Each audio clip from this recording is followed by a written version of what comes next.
what the hell is going on? You know what I mean? If y'all, I know some of y'all, because some of y'all definitely be dropping nuggets and diamonds in the comments. Diamonds. Do not hesitate to drop a diamond on what's going on. What part is this? A North Philly Freaknik party versus a West Philly? Because that's a difference. I have to. I'm getting off. So we just need to know.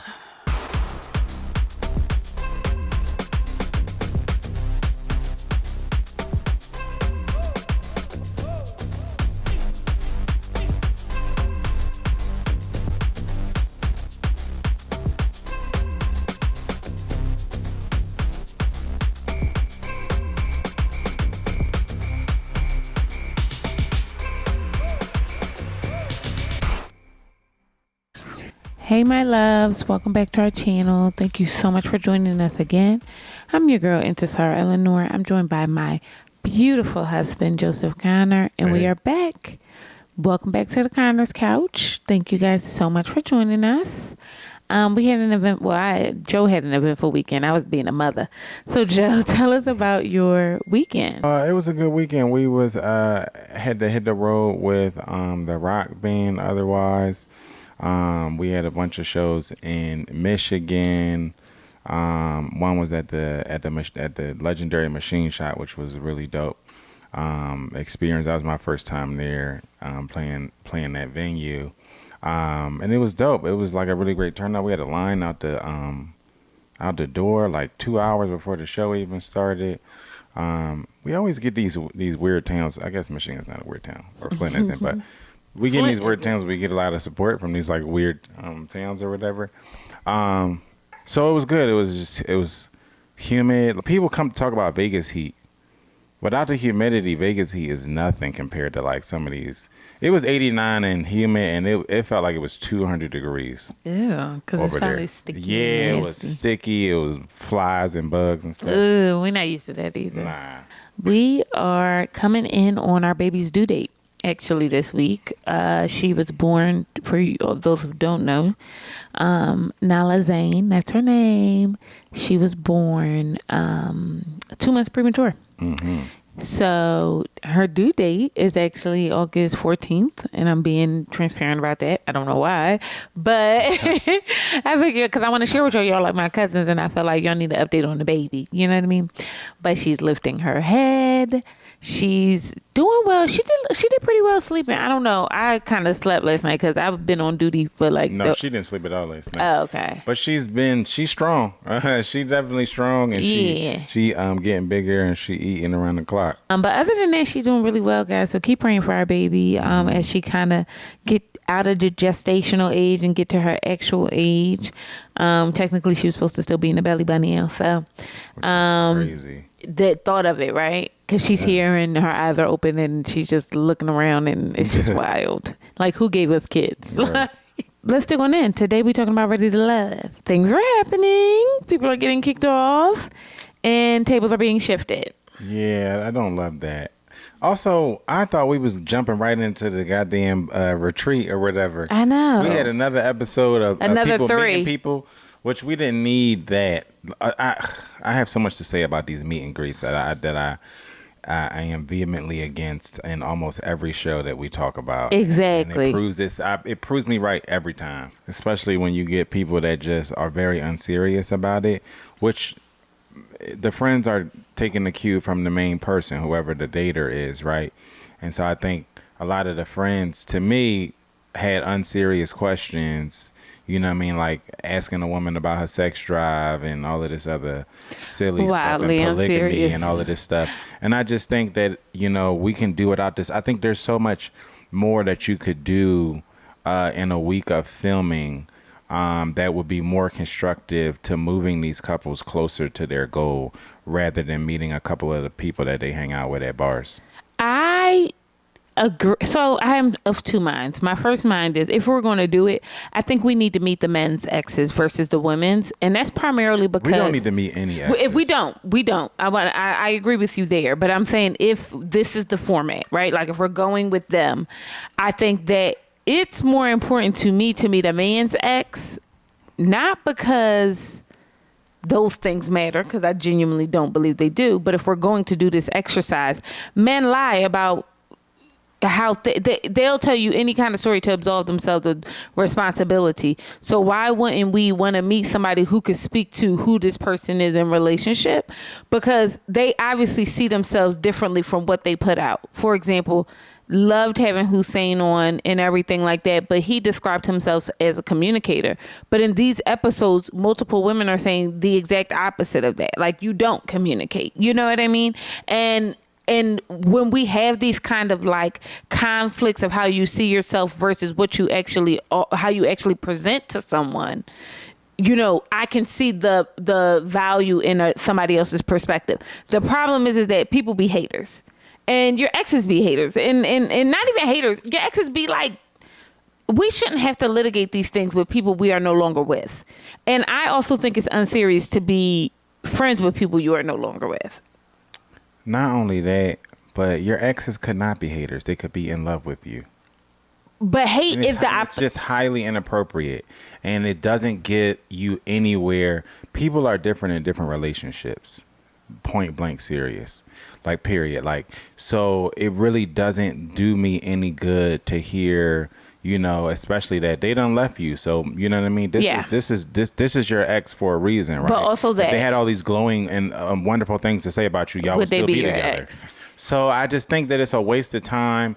Put them on a retreat, sit them in front of a counselor, let them do some therapy, some yoga, something, you know what I mean? Some cards, you know what I mean? And I mean like informational cards, yes. The wedding game, you know what I mean? What's your girl's yes. favorite food? You know what I mean? What she want to do when she's, you know, after a day of work, when right. she get home, like things that really help build intimacy rather than messiness. Because we sitting across from somebody who telling me, well, I'm still in love with her. I'm still here.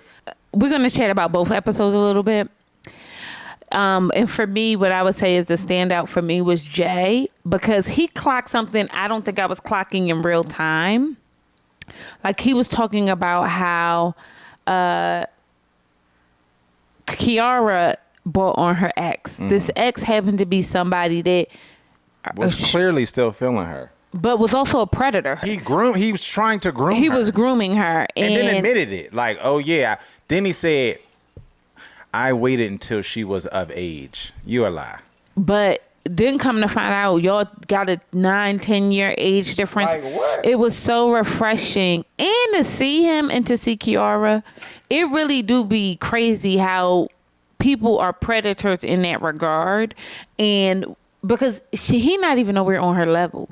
You know what I mean? And I'm certain. Also, good, yeah. No. I mean, which also speaks volumes about Kiara to me. Why are you hanging around this guy? Well, she was friend. It's not. No, he's the predator. This is not a her problem. No. At all. It is also a her problem. He was a predator, but also, why do you keep people around like this? People don't know they're being groomed. Are you kidding me? He groomed her. I'm saying, the grooming aside, this guy is literally a creep, number one, and then number two, a weirdo. He's obviously still into her.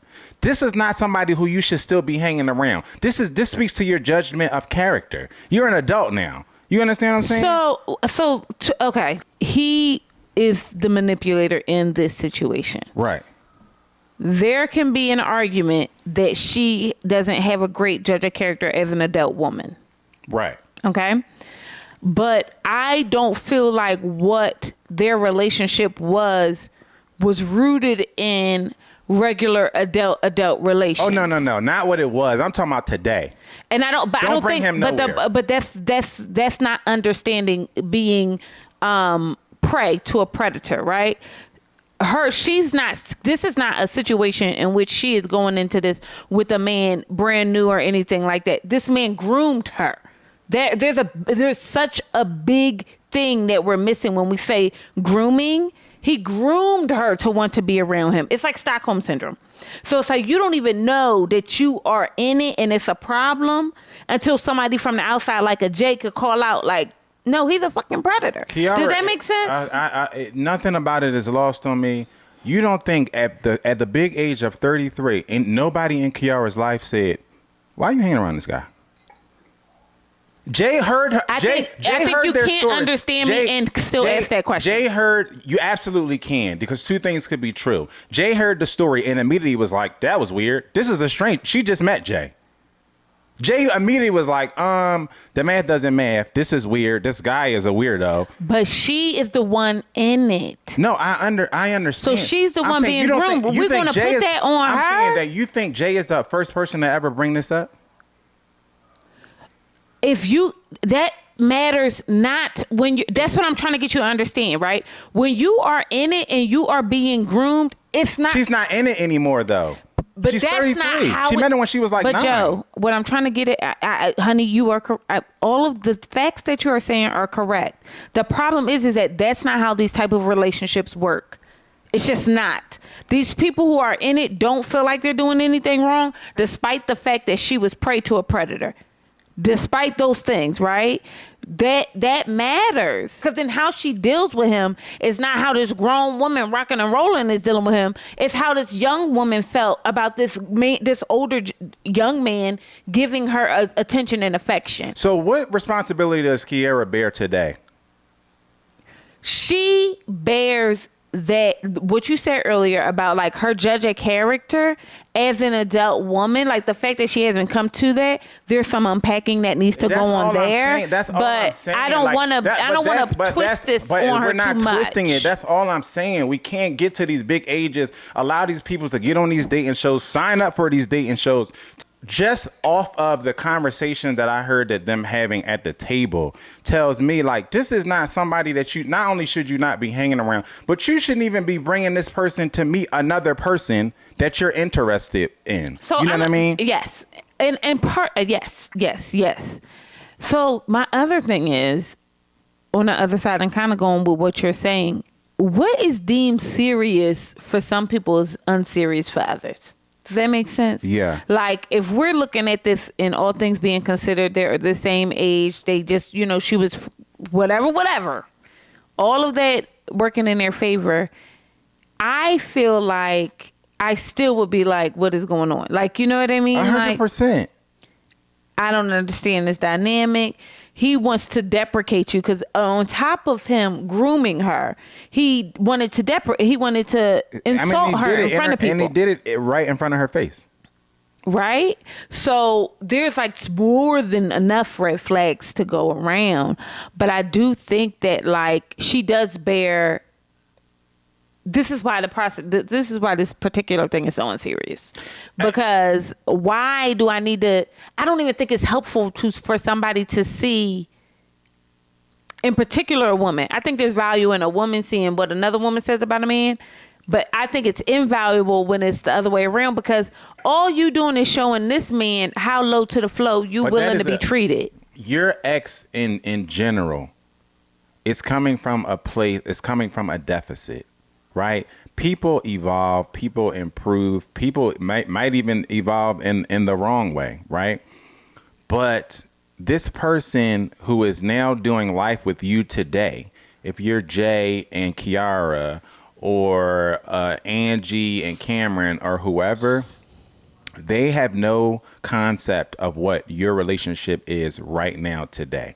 Especially these people who are filming on a show. Yeah. Right? So their lives they're not even dating in regular terms in regular times. Right. And that too, right? Like I felt like it's almost really masochistic, and I hope I'm using this word properly, to have somebody who is your senior in that regard. And in 8 years, 9 years, 7 years, 6 years, 5 years, 4 years, if he's older than her in any of those regards, and she was a teenager, he's still a predator in some sorts. You know what I mean? 100%. And I feel like to even continue to have these people around is odd. It's just problematic. And what I'm saying is there is a clear place for growth and professional help there. Mm-hmm. That's what I'm saying. This is something that you need to be working on separate and apart from Ready to Love. But I do think there's but there is absolutely a culture that a lot of us don't talk about where the girls in high school had the guys who was driving the cars. Oh, of course. And we called it cute. And that was a problem. We called it cute. And it was she's problematic. The victim of that. And that was problematic as a society. But I think that we can't turn a blind eye to the fact that like you need to go speak to somebody about this. You know what I mean? Because at the point at which he's still in your life is where it's odd. 100% odd and problematic, and it's going to be the catalyst for multiple failed relationships for this young woman moving on into her future, or how she attaches herself to men. And I'm saying that because to me, Jay seemed like such a very clear, honest, admirable man, because not often do you see men do math in real time. Like you could see him in real time trying to figure out, wait a minute, what's going on here? Because the story was ridiculous. You know what I mean? And I the guy was telling it like we was all dumb, just sitting here. Like the story was ridiculous. And a lot of it is these, you know, you talk about these relationships that are supposed to be platonic, right? Most of them are not, right? But that is exactly what I was about to get at. And but that's why men, women, dog, female, or cat, you don't have no business sitting down next to somebody and trusting them to tell you anything objective about the person that you're sitting next to. Did you just debunk? See, you just can't. You know what I mean? Because also, like I said, people evolve. There's nobody from my past that could tell my wife anything about me today. They couldn't tell me about you then. And then. You know, understand what I'm saying? respectfully. So it doesn't matter what sex they claim to be. These, just from you being in the past, number one, you're at a deficit, number one. And then number two, people are different in different relationships, right? So what they're, especially them in this situation, they dating multiple people at the same time. Literally right now. Yeah, you know what I mean? That's not, I'm almost certain that's not something that Kiara and her ex dealt with. You know what I mean? Right. That's not a thing. That's unless you're signed up to be on TV to do it. You know what I mean? So it's just completely unserious. And then people approach it with this level of, that guy was completely unserious. The guy who was with Kiara. It was a waste of Jay's time. It was a waste of Jay's time. And truthfully, Kiara was one of the only people, and Rose were like the only women who actually bought their exes on. Why y'all think that is? If we're being honest, you know what I mean? And Rose's ex still want to be with her too. Which also I'm trying to think, is this so it's like two things happening here, right? Like, is this a flex? Are y'all trying to show that y'all are desirable to other men? Because to Honestly, me, if it's really that, like Rose's ex was too new to be on weird, here. Like too new. And I believe she could be moved on from it. Like, don't get me wrong, but I don't believe he was moved on from it. But you can't be moved on from something that's constantly in your face. Y'all can't be talking to each other every day. We call, we check up on each other, we pray with each other. How moved on can you be? Yeah, I guess. Y'all drop down, bust down. Y'all still talking to your exes? How moved on can you be from your ex if you talk to them often? You're not. I'm gonna tell you right now. I'm gonna answer you. You're not. You're not moved on. You're not moved on. I'm gonna go a step further. You're not moved on if your ex still has access to you.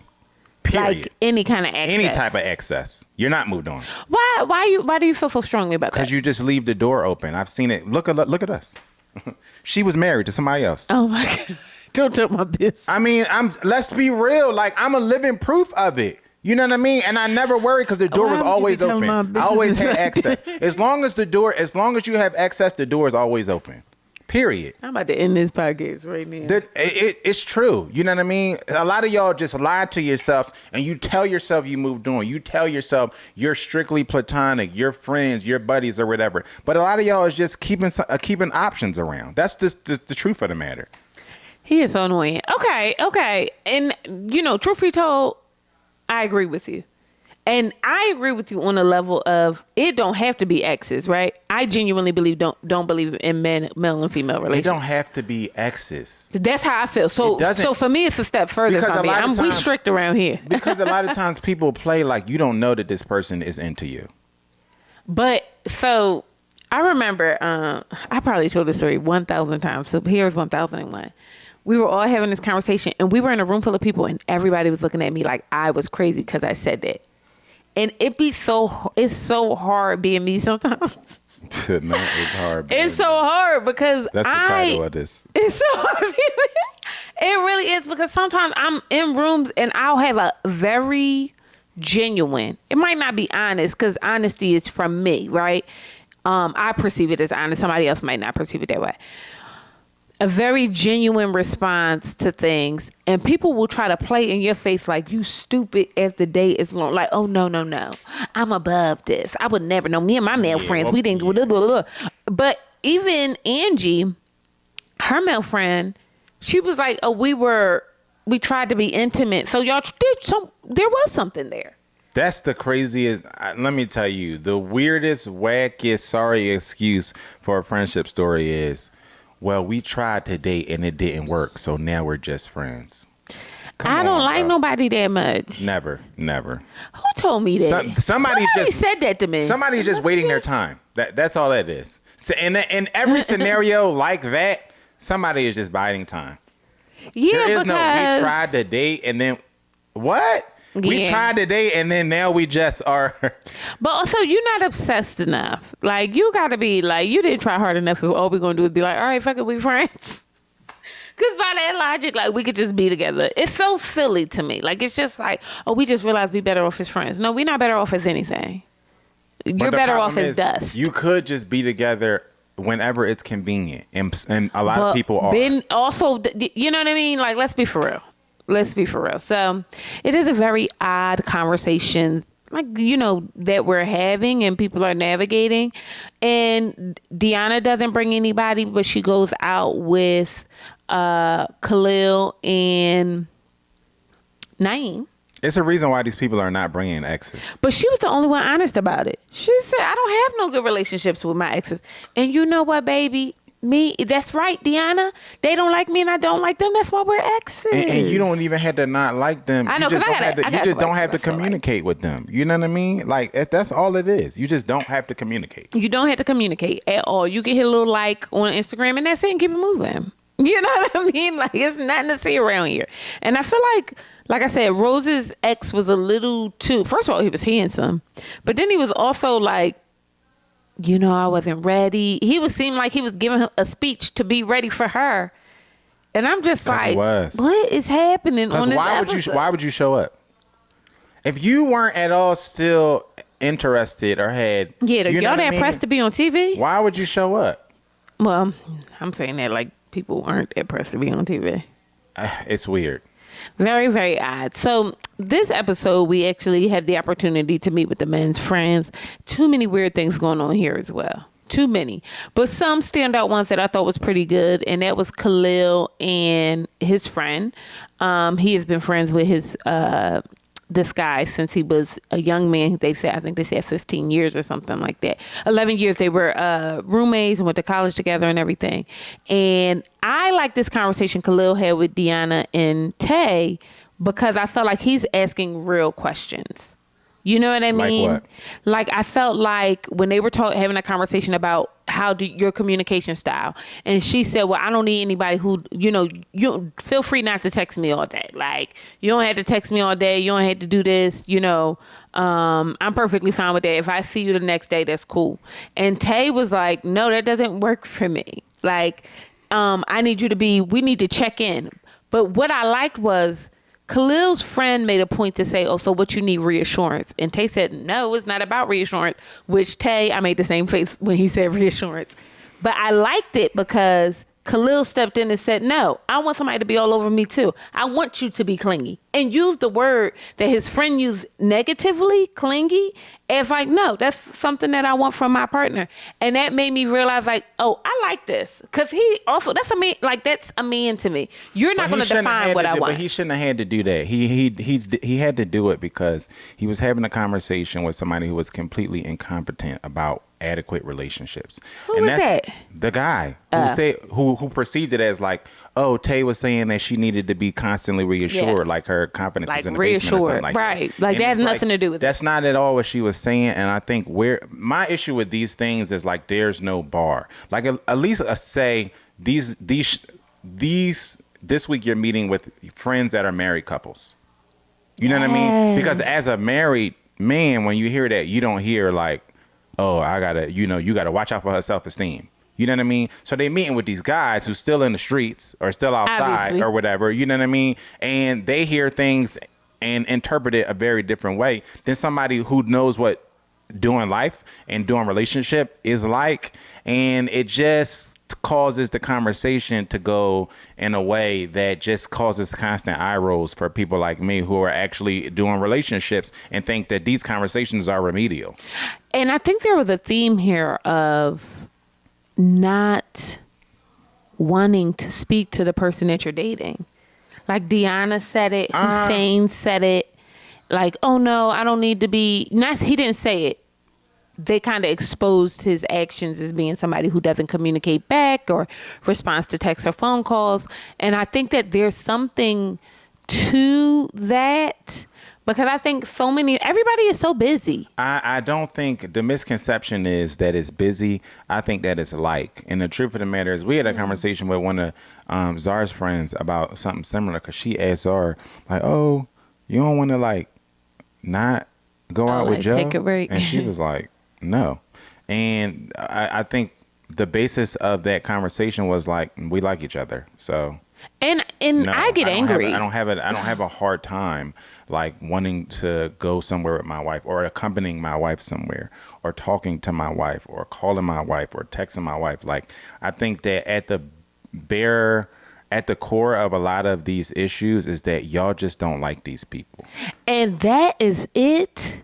And that is all. Because if you like this person, right? And if you even had a monicum, because also in dating, right? Some of it is fear-based. Some of it is I'm calling you to make sure nobody else is calling you.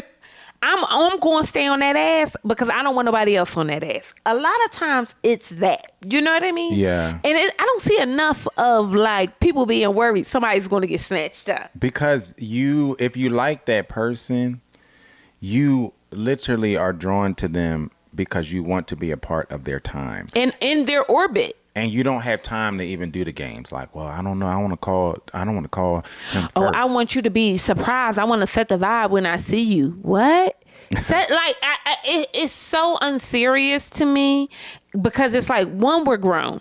And that's the big number one. The big number one is that we're adults, right? And we've gotten to this point because we are forcibly multitasking every day. All of us. You know what I mean? So the idea that you couldn't juggle a relationship, why are you even here? I think the truth, it's so simple. I think we overcomplicate. And when I say we, I mean y'all, the singles in the world, the 2025 singles. The blacks. Y'all and the blacks. Y'all overcomplicate stuff because I think that, you get, inundated by all of these opinions and these shows and these podcasts and all of these opinions and experts and blah, blah, blah, blah, blah. And when you really need to strip something down and get back to the basics of it, it's really getting to it at its purest form, right? Do you like this person or not? And I think when you like this person, whoever that person is, all the games go out the window. That's how I know when I'm talking to somebody, like friends, family, and stuff who are single. I know that y'all don't like that person that you're talking to me about because y'all got all these rules and stipulations. That's a fact. Oh, the rules tickle me. You don't like them. Yeah, and that's an absolute fact. And I feel like we're not seeing enough of like how Francisco was annoyed that everybody keeps saying Tay name. Yeah. That's because he on that ass. That's because he likes Tay. And he likes Tay. And I don't think Francisco... It's palpable. And I don't think Francisco has an issue communicating with Tay. Exactly. If you like the person, just flow in that. You don't have to do all of these rules and all of that stuff. It's when me and Zar really started to focus and lock in, every rule that I had went out the window. What rules did you have? All the rules. You know what I mean? Oh, I'm not taking somebody back. I'm not doing this. I'm not doing that. All of it go out the window. When you really just mess with that person, it goes out the window and you stop playing the game in your relationship by somebody else's rules. And so I think that that's what a lot of this communication style is rooted in. Yeah. Other people's, who told you that? Who said that? A lot of this is rooted in how other people expect you to communicate in relationship versus how you want to communicate in relationship. Right. Like everybody's so afraid of the rejection aspect of it. Like if I communicate too much, then somebody might reject me, which I get. I actually get that feeling. However, it's so unproductive. And I almost believe that a lot of y'all are missing out on good people over silly shit like, I'm gonna wait to call them. All the rules and everything. You gotta like text that. me first, and then I'm gonna call you. If I'm gonna see you within the span of 2 hours, I don't communicate because I want to communicate when I see you. What is this, a show? You want to just do the reveal on air? What's happening? And you know what that also is? And I always blame everything on social media, but that's also social media. There was a time where you couldn't 100%. see the person unless you saw the person. Yeah, which was crazy. Right? So now you have this wide amount of access to someone. And you almost don't feel like you need to talk to them about their day. Yes, and I think a lot of this laissez-faire attitude and communication, I think some of it, a good amount, is rooted in that, this social media thing where it's just like, I have access to them. Too much access. Yes. And they don't have the fire under them to like follow up. Because this is not like a Hussein thing or this is like, we're hearing this all the time. This is not right. About like, oh, somebody didn't call me back. I text them. They ain't text me back. Mm-hmm. Somebody had a fake phone. Like we hearing a lot of community. And this is not Love Island. So these aren't 21, 22, 23-year-old. These is big grown adults with kids. Some of them multiple kids. So shout out to Naeem.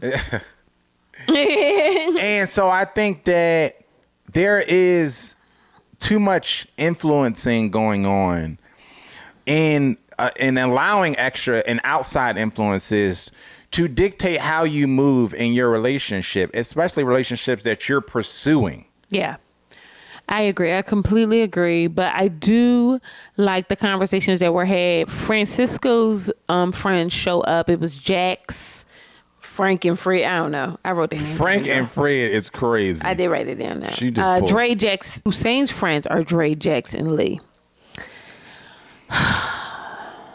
This conversation kind of made me uncomfortable as a woman. So Lee, these are young men that he went to college with, Hussein. Lee, I kind of did some digging because when they say he was a polygamist, I'm like, who is this man that everybody seemed to know in the city, right? So I did some digging, and he really be having Freaknik parties, baby oil parties. He really is like a openly is sexual the word? Openly, yes, I guess it is. A very openly sexual human. That's too much. Which it is. His big ass. It is.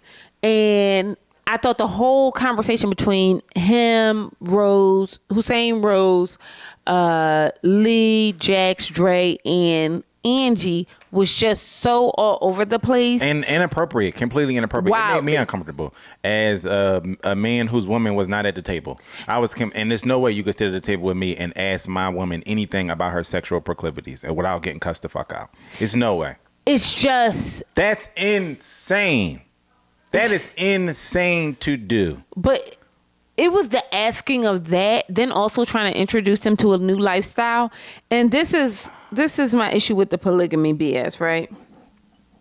So he be having polygamy parties? Go ahead. I need to know. I need to know more about this. My problem with the polygamy thing is that when asked about it, it's more about how much, it's less about the community that you want to build. It's about sex. Yes. For y'all just sexing, y'all freaks. You're nasty. And it ain't enough poom poom that's going to make him feel like he got enough poom poom. And my problem with that is, I have so many terrible things to say, and I'm not going to do it. Okay? I am not. But what I will say is this. I felt it was wildly inappropriate. It was. I don't think those women should be subjected to that line of questioning. I don't give a how fun and whatever we have. I do not care. I think Rose answered the question perfectly when she talked about how her intimacy levels and everything like that. Not that there was any of that man's motherfucking business. That's the thing. And I think also it puts people in predicaments that they should never be in. Like Rose shouldn't be answering these strange man's questions about what her sexual, proclivities are. She should never be in that position. This is my issue with the meet and greet stuff. You know what I mean? It's True, just a lot of true, unserious true. talk. And I think... And there's such a wild lack of respect for people, man. Like, it's just a wild lack of respect. 100%. Because, and also it says a lot about the person who brought the person. Because why you even bring him and you knew him? You cannot absolve these people who bring these people to the table, because it also is a reflection on how they see you, right? How the dater, right, the host of the evening, whoever it be, sees the person, right? Because if that's my man and I think, and I know him, and I know that he's all about this woman, I'm never going to part my lips to ask her how low she's spreading it or how wide she's spreading it. That's just something that is, you would never say to your best friends. If you were ready to love. It's no way, right? Now, if you was just outside in the street, who knows what you would say? You know what I mean? Because that you're not serious about it. You know what I mean? And so I think that you can also read into the lead that the friend is taking. Because I would never, if that's my man and he's serious about her, I'm never going to ask, well, what's your vibe like in the bedroom? Or like, that's crazy. Y'all got hot sex drives because he like that. He used to be having sex. Also weird. Are you crazy? How you know about his sex drive? Are you crazy? What kind of weird ass shit?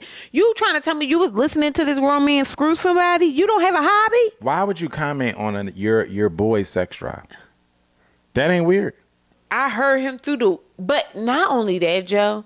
What a wild lack of respect for women at the table. Are there no gentlemen ever anywhere? Because you would say that to two women who are potentially dating your friend. Yeah. Like, unseriousness. It's just like... But you shouldn't say that to any woman. Yeah. Let alone somebody who would be dating your friend. Like, it's just so odd to me that the bar is in the depths of hell. That's why we gotta stop doing this. Meet my ex, meet my friend, meet my girlfriend, meet my dog sitter. We gotta stop doing this stuff. You know what I mean? Because also you're not locked in as a couple as somebody who just met somebody a couple weeks ago enough to even be dating, to be talking to somebody else. But that's, you're not. You don't even know this person enough. Y'all meeting mother jumpers and then 2 weeks later introducing them to everybody in your crew. That's weird. Well, I don't think that's that weird. It is absolutely weird.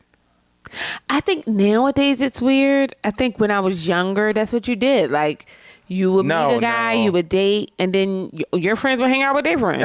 Hanging out is different. But I mean, like going out, being in the world, going on vacation. Date. This wasn't we all going to the skating ring. We going to the bar together. This was a sit down and meet and greet. Like, you're at the table. That's very different formal from hanging out. Yeah, I'm not saying don't hang out. Don't bring your friend to the bowling alley. Yeah. I'm saying to have an intentional meet. Yeah, it's very odd for people who don't even know each other yet. It's just weird.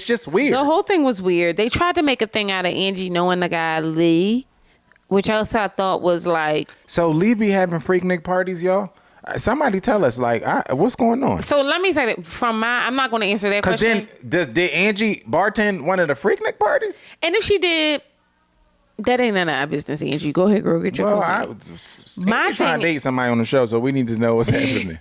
My thing is, like, when you go to this man's page, Joe, and I don't want to give him too much, but when you go to this man's page, it's very forward. Like, it's very specific, his niche, okay?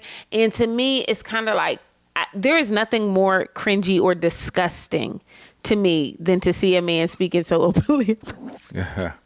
And I don't know why that is. I don't know why it bothers me so deeply in my stomach and like turns my stomach when men are out in the world. I just don't think men, number one, should be chatty, but I also don't think they should be exposing themselves in there. Like, have some decorum. Does that make sense?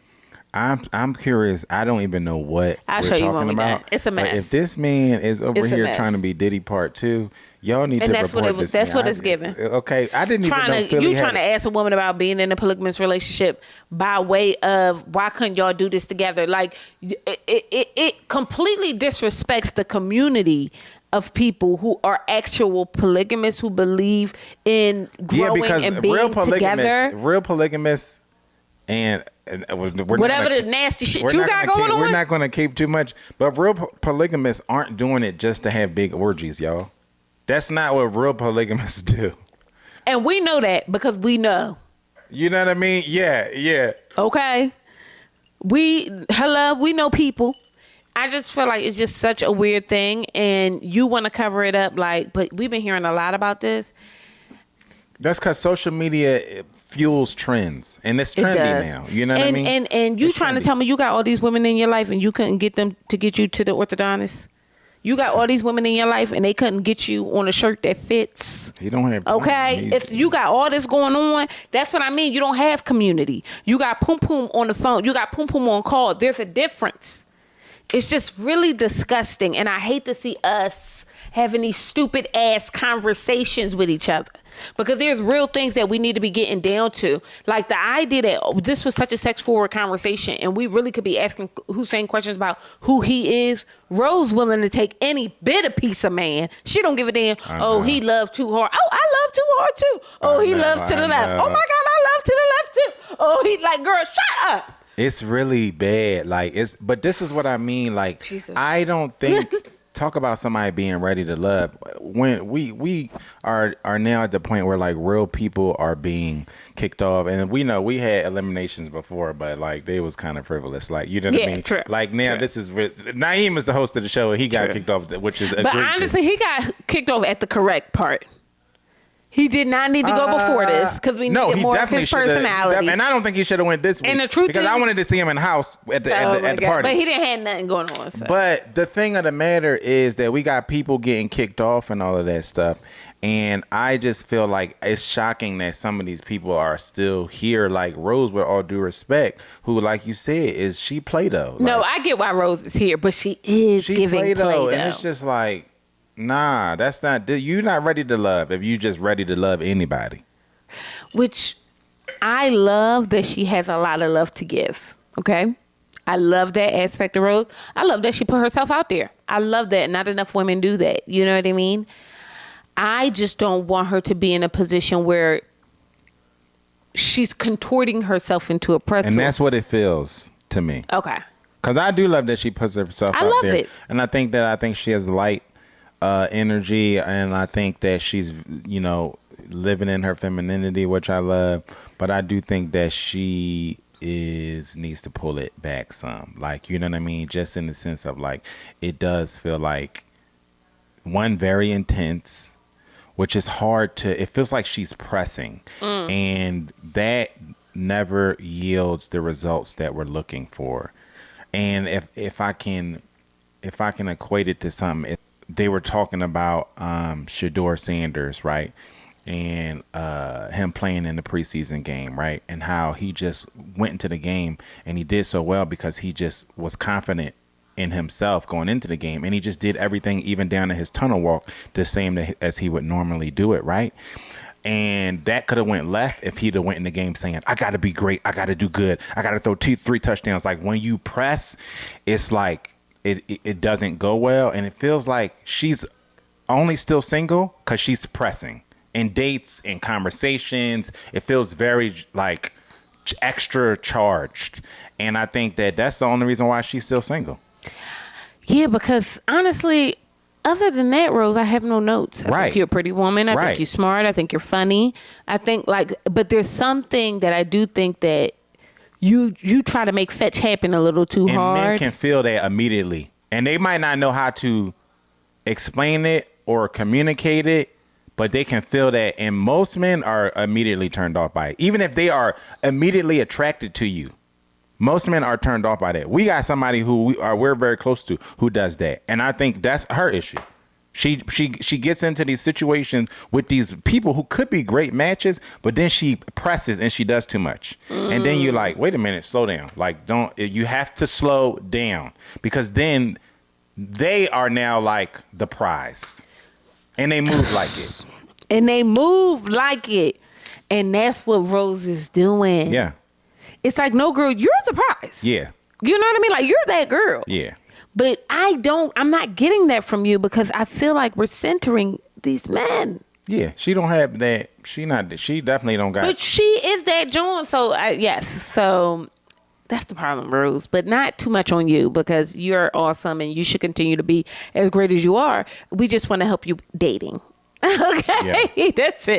That's it. Now, Rose, sits down with Cam and his best friend, who is a young woman, along with Angie and Sahara. Angie comes in, she jumps into Cam's arms. Let me say this. Y'all, I really like that Angie. I just really like how light she is. It is very apparent to me that we could work on some of her self-esteem and how she shows up to people and for people. But I think that she's another one who has so much light that she doesn't know that by not allowing somebody to show up for her because she's so independent, by doing certain things, she's almost dimming it herself. Almost like trying to manage her expectations. 1,000%. And that's Angie was one of the people, just like Rose, that I was talking about, that I said I was surprised she was still here. Because Angie, as much as I like Angie is not ready to love. And I don't mean it in a sense. I mean it in a sense of like, just like you said, that to me, it takes some time. Like you not being able to be in a relationship with somebody who just wants to take care of you, you have to work on that. You know what I mean? You not being able to be in a relationship and not have relationships that can be counterproductive to the relationship that you're trying to cultivate with your person. It's problematic to me. That means to me, you're not ready to be in a real relationship. You know what I mean? So I just think I see her. I like her a lot, but she always, every episode does or says something that makes me go, she's not ready for this. And I would argue you, Angie, keeping around your male relationships is because you know you're in a deficit in other places. Because if you was operating at your highest, right, and you knew that the next man I'm going to be with, every man I'm with take care of me. A man who actually take care of you ain't having that. You ain't going, you know what I mean? No like, chance. You're not going to be able to sit up there and say, I'm going to call, John and tell him what to do. And I'm never going to not call him. I'm going to call him all the time. And if he can't handle that, he ain't the one for me. You're never going to get a man. And in truth, not the one you want. You'll get somebody. You're going to get a man. You're going to get a man. Ain't going to be the one you want. And he's going to be somebody else you have to take care of. But the truth of the matter is, you don't keep this person around because y'all have such a deep connection. It's a pathology. Yeah. You don't want to have a deep connection with somebody else. Yeah. So this person is not just a security blanket. They are a part of the fortress you've built around yourself. Yeah. So when Joe says you're not ready to love, it's not from a place of you obviously deserve love. You're a loving human. Right. You put love into the world, right? It's because you don't love you. Yeah. You can't be ready to love somebody else and you don't love you, because if you loved you will understand why a lot of things you say and do is so wildly problematic. Yeah, and that's wildly problematic for a healthy, happy, strong, long-lasting relationship. Because you can have all of those things. Yeah. You're not going to be hitting because it would have to go both ways, right? So I'm not speaking about it from me having male friends. You're not going to be hitting my husband's jack talking about, I got a problem. We talking about relationships and that. Are you kidding me? Nah. Are you kidding me? But also to be with somebody, and a lot of times the people that y'all are asking for means that you have to raise your level of operation. And you will find that is very difficult when you still operating on a level that is not childish. Yeah. You want adult things, but you're doing childish things. Yeah. Like we saw it with the one girl from the Netflix show. She got with the guy and the guy just simply had standards. You know what I mean? And oh my God. He is never going to let this one go from Love is Blind DC. But am I wrong? And by her own admission, he was everything that she wanted. And it was a clear example of somebody not being ready for something they asked for, right? Because in order for me to get the job that I want, a lot of times that means that I have to raise my level of professionalism, and some of y'all are not ready to do that. You know what I mean? And then you will come to us and say like, oh no, that raising your you know what I mean, your standards is the problem. Yeah. Like you want to make that the problem. That's not the problem. How you're operating is the motherfucking problem. Right, because the guy that you want, he's not going to let you just talk to any old Tom, Dick, and Harry at all times of the night, because they were your friends back when you was on 54th Street. But guess what you will get? You will get a guy who will allow you to run yourself into the mud, being of service to other people. And you can still talk to your friends, because how you got your friends around and you being ran into the mud like that? Yeah. You should always be in the presence of a gentleman all the time. Okay? Like, there should never be a moment where you're around a man and you don't feel like your plate ain't a little bit lighter. What you got going on ain't a little bit lighter. And if you are around a man and you don't feel that way, you got to get rid of these men. Brothers, cousins, sisters, everybody. Go, all of them. Because the truth of the matter is, like, you have to believe you are this feminine pearl that needs to be taken care of. Because they're not going to treat you that way. Not initially, they're going to treat you exactly how you allow. Yeah. And what you allow is, you're a work mule. Yeah. Who the fuck want to be that? You're too damn cute. Too damn cute. So, Angie, you would stress me out today. Mm-hmm. And then even when she said, like, there go that word again, lead. I said, what? You would have thought he said the poly. Why? Like, that's not what he said. Like, and and listen, y'all know how I feel about men. I only like mine. Okay. That's the truth. And I really don't believe most of these men could lead you to a water fountain or lead you to the bathroom. Okay. That's my truth. But you have to be open, if you're in this process, to being around people who want to see you do better. Because sometimes leadership is less about telling you what to do and more about alleviating some of the things and stressors that you have in your life. Yeah, because what the other word that you missed that he said was partnership. Yes. And I think that's when I say not ready to love, that's what I'm talking about. Stuff like that, like real relationship and long lasting healthy relationships involve partnership. You know what I mean? And it involves you being able to be vulnerable and to listen and to be to get new information and for your opinions to change, right? So when you come into these situations and you go, oh, I'm not doing this, you're not ready. You know what I mean? I can, if he ain't going to do this and allow me to have Tom, Dick, and Harry as my friends, then I'm not doing it. This is just like, you have to be open to however your relationship, this new organism that is going to be the relationship that you want, you got to be open to what's going to work for it. 1,000%. And when you come in with all these hard stances and all these rules and what you're not going to do and all of that stuff, you ain't ready. You just going to be out here running and being outside, you know what I mean? Doing the Freaknik parties, you know what I mean? What's his name? That be, you know what I mean? God. But the other part of this is, where do he be doing these joints? Joe, this is not what we're talking about. And I'm not giving him no more talk. I didn't even know Philly to I'm even not giving have him no this more stuff. talk. Like, let's talk about Cam again with his friend. First of all, I really liked his friend, even though I don't like female friends. I like this young woman. But that, okay? I ain't gonna lie, that made it awkward for me when Angie jumped up and hugged him because the girl was sitting right there and she was just. But she did it like a friend would do it, like, hey, how you doing? You know what I mean? It just made it awkward. But it was awkward, and I agree. You know what I mean? Yeah. It absolutely was. But I appreciated Angie being herself and kind of leading with that and leading with love. And you could tell, like, even at the end when she was like, oh, girl, call me. You know what I mean? I thought that was really, those are the moments with Angie where I'm like, yes, girl. One of the things that his friend reveals to the young women at the table is that Cam so often doesn't know when to cut off relationships with women that he is not into. What are your thoughts on that? That just tells me that he outside or whatever. He's a single man and he operating as a single man. And that to me is not a red flag unless he is literally doing serious relationship with somebody else and he's still keeping around low hanging fruit. But I think the problem is that he gets in relationships with low-hanging fruit and then doesn't leave the relationship despite the fact that he knows that's not something he wants. But is he single? You know how I mean? How you say date them all? Like you saying like, you know what I mean? No, I'm saying he's in relationship with these. How I took it. Y'all let us know how you perceived it, because how I perceived it was he's in relationship with these people that he feels like he wants to end something with, but just doesn't. And let's talk about it from that perspective. How about that? Because the way that I'm perceiving that is like how we tell people, all right, like we just say it basically to one of our friends, like you said, go ahead, date him. You know what I mean?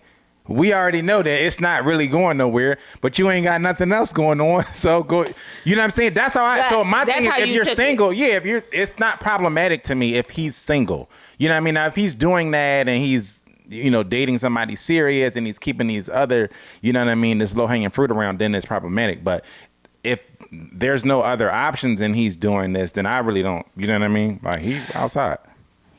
But that's a ref. Like, he might be too outside. You know what I mean? Like, to your point, like, sometimes people collect people because it's like a source of self-esteem. Like, I just gotta have somebody. Right, but do you remember? I say it all the time. I want to. Yes, because I'm trying to. I say it to multiple people, so you're not wrong.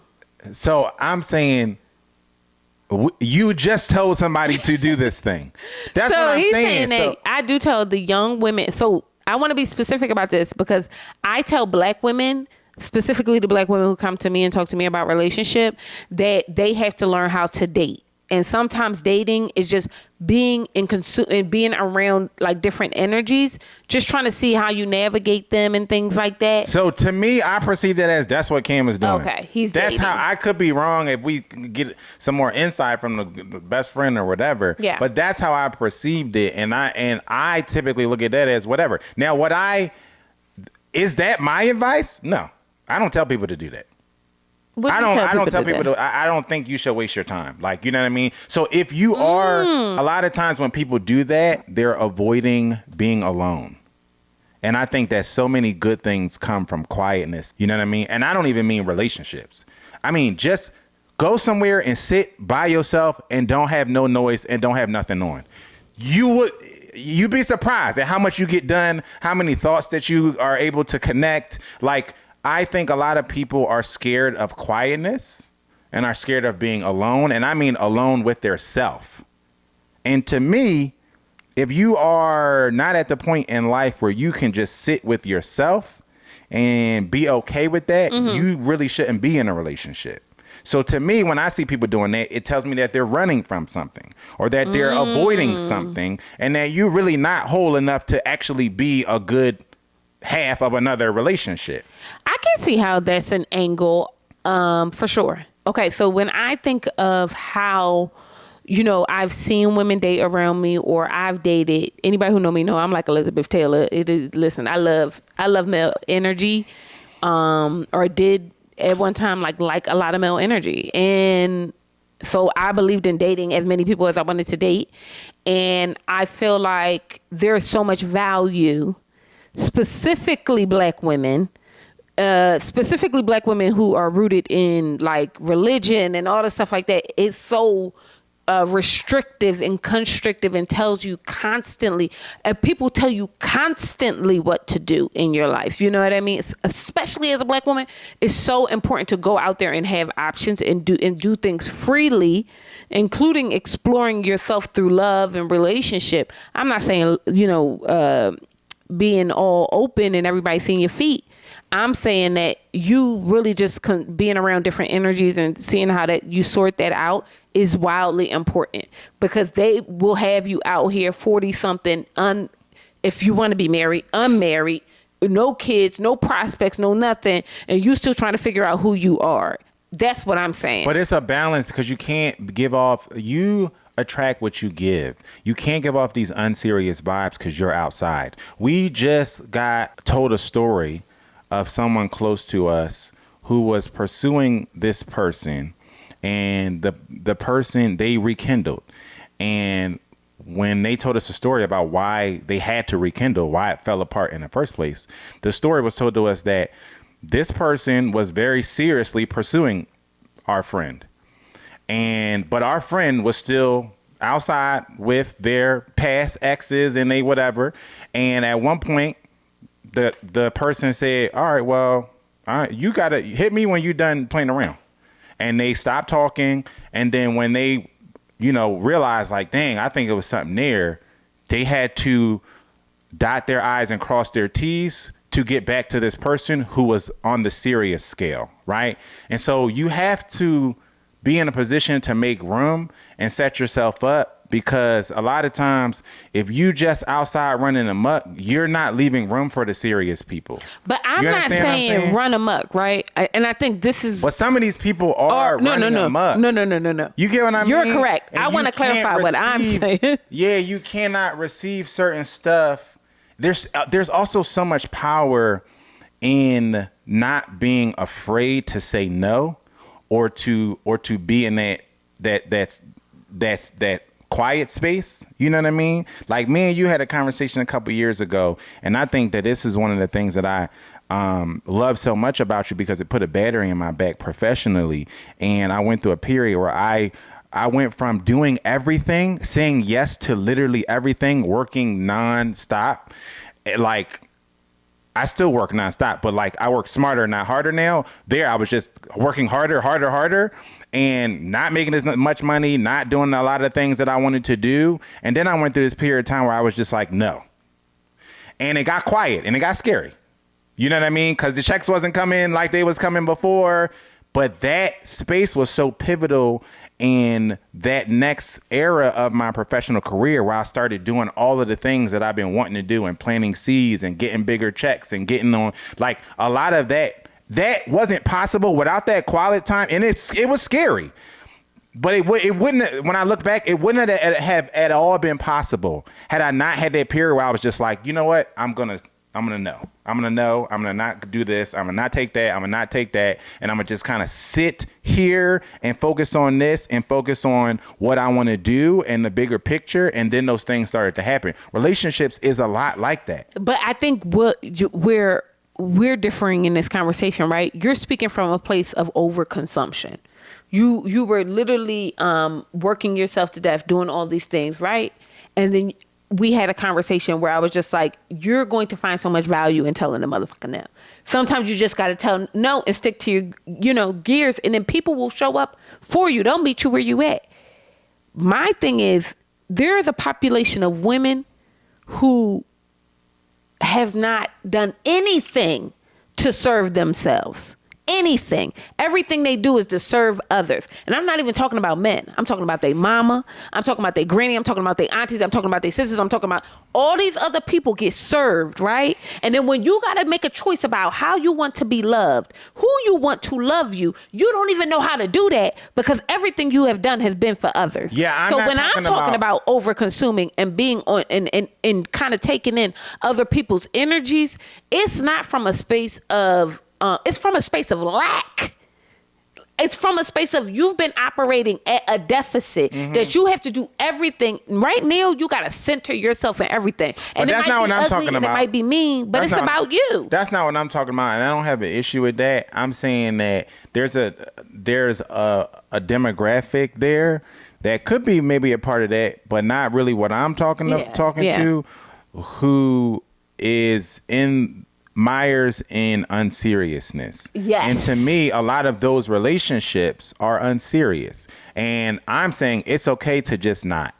It's okay. And it is. You understand what I'm saying? Like, you don't have to, you don't really like this guy. Don't go out with him. Yeah. You know what I mean? That's okay. You don't have to. And I think that some people, specifically people that we know. But I would argue against that. But see, and that's why we even started. I'm gonna tell you why. Because I literally said, that's how it came across the camera. Because I would argue against that. And I said that I don't encourage that. I don't have an issue with it. Yeah. But I can also see why you're still in an unserious place.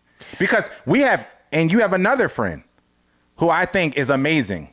And she does this. And I think she's still in an unserious place because she does that. She just keeps a bunch of low hanging, and she all that. We were just talking about it. We were just talking about her dating some basketball player. But that's probably unserious too. Because she's done it for years. She's a total catch.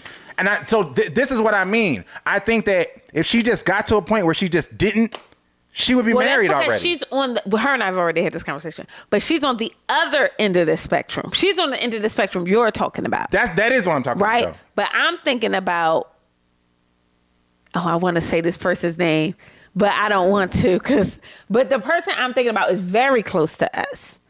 She's on the other opposite end of the spectrum. She's been of service to people for so long. We see her out here almost drowning. But I don't think that that's primarily I don't think that she's too far from the person that I'm talking about. I think they closer. They definitely not in the same place, but I think they're closer in the terms of like, you just doing stuff that you don't necessarily really want to do, and it's okay to just not, including leaving somebody. No. It's okay to just not leave a motherfucker because you really don't want to leave them. But going back to the earlier in the video when we were talking about operating off of somebody else's rules. But where you get what I'm saying? But that's my thing, right? I will argue the person that we feel we're very close to, they operate from what other people think. That's what I'm saying. Yeah. They don't operate from what they think. That's why it's so imperative for them to go out and date so they can actually start to think, what do I actually And like? I don't think being alone is going to help you do that. And I think that for that case, that could be true. I don't think that's the majority. I think it's the minority. I think it's the majority of black women. When I think of people like Cam and I think of similar situations, I think that's not the majority. I think the majority of black are women keeping unserious things around and it's keeping them from being in a serious place. I agree. I just think that society had the way of making black women feel like we're supposed to operate the way it says we're supposed to operate. That's in church, that's at work, that's at home, that's wherever, that we don't get to serve ourselves in a way in life. And that's including in dating. And that's why it's so important to go out and just have unserious I'm not saying relations. don't serve yourself. I'm saying let me serve you up. If you want to actually be in a position of reaching your goal, you have to set yourself up for that. And a lot of times people have very lofty goals, especially us professional degreed black women. It's the singles, very, very lofty goals. And I'm saying that if your goal is to reach the point where you can buy yourself this shiny new G-Wagon, you're not going to get there by going out every weekend and blowing $6,000 on club receipts, right? And so that's all I'm saying. Like, you just have to set yourself up. When you are ready to be serious, you have to set yourself up to be in a serious predicament. And I think that when you're somebody like Cam, who's saying, I want marriage and I want this and I want that, that is problematic if you're just constantly living in mediocrity. So I have so much to say on this because I will argue, like, the reason I'm speaking from a place of not success, and I hate to make this a race thing, but white women date different than black women date. And that's primarily because of like societal standards. But this is not a black woman, white women, or women. This is everybody. But what I'm trying to get at specifically, what I'm speaking to is women, and specifically black women, and how we don't do things to, and I'm kind of driving this point home because I think it's very, very, very, very important. I tell people all the time, you could meet your husband on a date with a motherfucker you kind of like. You just can. I've done it.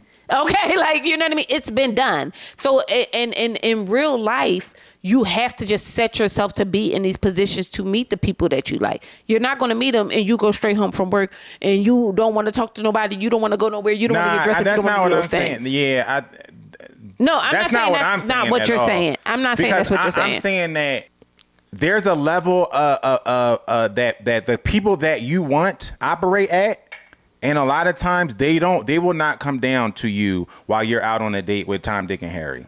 That's what true. I'm saying. I'm saying that that's not true. And we will only tell black women that. That is wildly not true. These white girls be out here in these streets doing whatever they want to do, and then they get whatever they want. And what I'm telling you, serve you. This is not something that I'm saying is specific to a one demographic. I'm talking to everybody because this started with us talking about a 33-year-old black man. Yes. So this is not at all directed to... I'm just used to men being unserious. So I see Cam as like dating. What I'm trying to get at, to me, Cam is dating. I'm saying that more often than not, these people that we all hear the same list. We all hear this. We just talked about it with Angie. We all hear the same list of people that you want, right? There are no absolutes in the world, but the majority of these people do not live in an unserious space. You will get, like we talked about with Angie, you'll get something. It just won't be this deity of a partner that you all want, because that person doesn't operate in the muck and the mire of mediocrity and unseriousness. Most of them just do not. Right? But why I don't care if you white, dating, black. why is I don't care dating if you muck and tall, mediocrity though? I'm saying how you date. There's a difference in it. There's nuances. There's a spectrum, right? You could date seriously, or you could just be outside all the time, like the one person that we know. You know what I mean? So here for a good time or a long time. That's period. Some people are you here for a good time. The common denominator, and what I'm saying is, you attract what you put out, bro. But that's what I'm saying. If you put out unserious energy, you'll get a bunch of unserious niggas. But what I'm saying, but what I'm getting at is, we would, just because you're dating multiple people does not mean you're unserious. But that's not what I'm saying. That's not what I'm talking about. A specific type of unserious dating. And which is how we started with Kim. There for a good time. That's what I'm saying. Exactly. And I'm saying people see that. People see that. Like, you know what I mean? I've never, regardless of how you were approaching dates and stuff in your mind, you never had that perception in the streets. Or me and you wouldn't even be together. I mean, no. Well, I'm a very serious human. But that my point is, and everybody knew. But my point is that I would have never married a woman who I just thought was completely outside and unserious. It just would have never happened. But nobody is telling women to be outside. I'm not saying that you are. I'm not saying. And I'm not saying that's where I operate. I'm not saying that you are saying that. I'm saying that. I didn't want to conflate your point, which is valid, to mine, because my point was not to combat your point. It was just a different point based off of how I interpreted what they were saying about Cam. It wasn't an either or. And I was just trying to I didn't want to conflate what I was saying, because it wasn't to negate what you were saying, because I agree with what you were saying as far as serve yourself, do what you need to do. Serve you. And I think that's kind of what Cam is doing. My point was not in contention of that. Okay. It's a completely different thing. And I'm talking about a specific way of dating, which I am 100% resigned and convinced that will not get you anywhere. And But I don't think those people want to go nowhere. Like I think I know some of them that they do, and they date like that. And some of them I have personal friends that date like that. And they do want to. One of them we just talked about a couple months ago, and he is completely unserious in his dating, but he genuinely wants to be in a certain. But he can't get out of. He can't get out of his own way, because that's what he gives off, and his dates all lend to that. Okay. I just don't think Cam gives that off. Your point is keeping around these women. It might be for the same reason. It might be for him serving himself in some way, and it might be a little bit selfish, but who cares? We live in this world. And that's full circle, because I was saying I didn't think it was problematic, and I don't think that you would think it was problematic, because you tell people to do that. I didn't think it was problematic. Yeah, that's what I didn't think it was problematic. I think that one of the biggest issues with Philadelphia, especially if you're a black or brown person, is that we aren't dating. Everything is cheating. Everything is deceptive. Everything is this and that. And that's society right now, especially social media. And I'm speaking about the fishbowl I was in as an adult in dating, right? And that was Philadelphia. And I feel like a lot of times, because people don't have the tools to be outside and living their life and figuring things out, it can come off as deceit. You know what I mean? When in fact, it's just that, no, I'm just dating and I'm doing my thing. And I kind of think that's what Cam is doing. But we seeing that on the show, where multiple people are signed up to date multiple people. We got a little precursor in the next thing, which is the retreat, where he's literally on the show. Jay is on the show dealing with Kiara and Sahara, and she basically told him he was cheating on her. You know what I mean? They in the house together. They literally are tasked to date certain people or they will get cut. And her disposition was, no, you making me look stupid. That's society today. Like, you can't, especially men, you cannot date multiple women without ending up on an app called the T app or some bullshit like that. What's the T app? Ain't it an app where they basically like trash? Y'all bust down and tell me what the T app is. I'm not about to Google it, so bust down and tell me what the T app is. From my understanding, I'm raising a baby. From my understanding, it's an app that they have used to compile multiple single men where they just trash these motherfuckers. Like, they be talking shit about them. You know what I mean? Like rating them, or like, don't mess with this man. He did. Yeah, like what's the name of the guy? I can't say his name, but we saw him when we took a trip somewhere, and he would be one of those guys like that was on the app. You know what I mean? You know what I mean? And always outside. You like, some of these why you ain't inside with your wife? But he was single. That's what I'm saying. Some of these stories, almost all the ones that I heard from the T app online, was just single people doing single shit, dating multiple people, being outside, being single, doing what Cam is doing. You know what I mean? Yeah. Can't really. That's not the vibe in today's dating. My thing about Mr. J, which I really do like Jay, Kiara met his friend, and I like how he is really locked in with her, but that whole Sahara thing coming next episode does seem a little, or next however many episodes on. I know, it's going to be 10. How about that? It does seem a little bit like I don't really like the feeling it was giving me, because I think what he told Kiara was like he liked certain aspects of her. She made it very clear, and this is what I talk about, like dating. I think you can be intentional and date multiple people. She told that man straight up, I'm looking at being married in 3 years. That was how I was. I was dating everybody, but everybody knew you can't come into my world and not want to marry me. You want to move me into the castle in the sky. You going to have to marry me. You know what I mean? It's certain things you're just going to have to do, because I'm not moving. And I'm going to keep messing around with a bunch of people because we're not together. You know what I mean? Unless we together. I like that Kiara kind of made her point that those are things that she wanted, that kind of commitment that she wanted. And now he knows that he has to kind of navigate her in that way. But I didn't like the whole situation that might be coming with Sahara next. Yeah, because it's in today's dating world, it seems like an impossible thing to navigate, right? Because y'all are not married. Y'all are not engaged. So now, regardless of how you feel, what your 3 to 5 year plan is, he's still on a show where he's contractually obligated to still date and entertain other multiples of women. Yeah. I also didn't like I want to go back to Francisco and Tay real quick, because this just popped in my head. The friend called himself kind of like calling out Tay. And Tay, I don't know if you felt this way, but I kind of felt like, why he coming at Tay like that? About what she said about Francisco not having a car and not being as stable as her. Now, she answered the question perfectly. Like, who don't want to be with somebody who's stable? Like, I don't understand. But I took offense that they took offense that she felt the way about it. But they was just being friends, you know what I mean? It was stupid. Which is why I don't love these episodes, because anybody is going to cape for their friend. And a lot of times the caping is silly.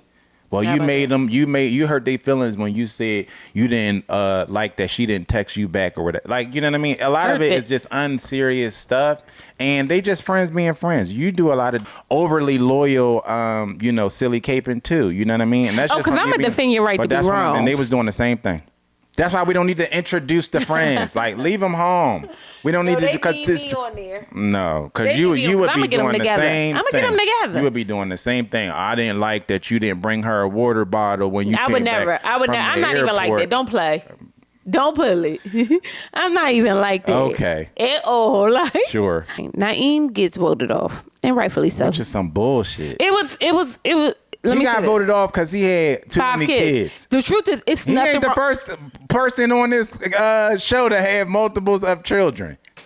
Anybody would be able to take 5 kids from one person. 5 kids from 3 other women, that's too much energy. Far too much energy. And I think, so let me say this. He got to the appropriate point in the show to be let go. I didn't want him to leave a minute before. He needed to be at the retreat, because he is the turn up guy. And but he busy. He busy. He got shit to do. He didn't need to be there. We got enough. I'm afraid the vibe check is not going to pass. Oh, it's not. And I'm excited. It's not going to pass. I think Naeem is a wonderful guy. I actually really like the man that he brought on, Yusuf, with him as a friend, to kind of explain who he is and how he is. But when I tell you, they could not let up off the fact that young man got 5 babies. They just couldn't let it go. And you know what? Rightfully so. I can't let it go either, but we have to let go of this episode. So it's been really kind of tough, kind of getting back into the swing of things. So we're really sorry. I'm trying to be a mother, y'all. I'm just trying. We're doing it. Let's down. Let us know what you're thinking. How's it going? What you been up to? Who you dating? I need to know all the things, okay? And where's the boy? If y'all got the tea on the bull in his Freaknik parties, we need to expose this. No, we don't need to expose nothing. We need to stop talking about him. We need to know what the hell is going on. You know what I mean? If y'all, I know some of y'all, because some of y'all definitely be dropping nuggets and diamonds in the comments. Diamonds. Y'all be knowing. Real big diamonds. Do not hesitate to drop a diamond on what's going on. What part is this, a North Philly Freaknik party versus a West Philly? Because that's a difference. I'm getting off. So we just need to know. Talk about things you shouldn't say in the presence of a woman. This is on the show that we're covering. Get out of my face. We don't have nothing else to say. Thank y'all so much for joining us again. I'm your girl, Intisar Eleanor. This is my beautiful husband, Joseph Conner. Thank you for joining us on the Conner's Couch, and we'll see you beautiful mother jumpers later. Peace. Bye.